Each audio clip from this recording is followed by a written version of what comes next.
Developing story, an armed robbery suspect is dead after a standoff with Tulsa Police escalated and led to officers firing shots. Fox 23's Morgan Martin brought us live breaking news coverage at 5 and 6. She's now in the newsroom with what else she learned from police. Morgan. Shay, police say this all stemmed from the man allegedly trying to steal a phone from a 14-year-old that he knew at gunpoint. And tonight, that man is dead.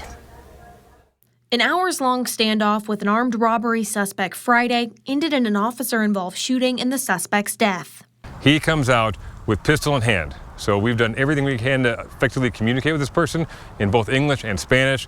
This was clearly an overt act by the suspect. Captain Richard Muhlenberg with the Tulsa Police Department says officers were called to a North Tulsa neighborhood near Pine and Sheridan, where a 14-year-old was allegedly robbed of his phone at gunpoint.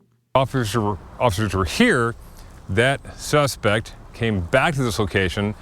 At the time, he wasn't holding a gun in his hand, wasn't doing anything overt, and goes into the house, ignoring all of our commands to just stop, stay where you are. Police say at that point, given the crime earlier in the day, a judge signed an arrest warrant. I have someone who is definitely under arrest for pointing of a deadly weapon, pointing of a pistol. We had intel telling us that he did have a semi-automatic pistol in the home with him or on his person at some point, but definitely in the home now. Muhlenberg says for hours, police continued to give commands, and police say the suspect would come to the door, open it and close it, and gesture from the windows at officers, but did not come out. That's when TPD activated its special ops team and parked a military-style armored vehicle on the suspect's front lawn. In the afternoon now, so this has been going on all day, he emerges from the home with this person. There's a woman who lives in the home with him.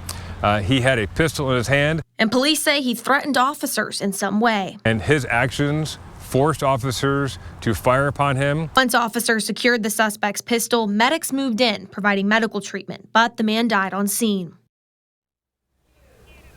Now, the name of that suspect has not yet been released, and officers are still investigating whether that woman came out of the home on her own or if he forced her to. Live in the newsroom, covering news that matters, Morgan Martin, Fox 23 News.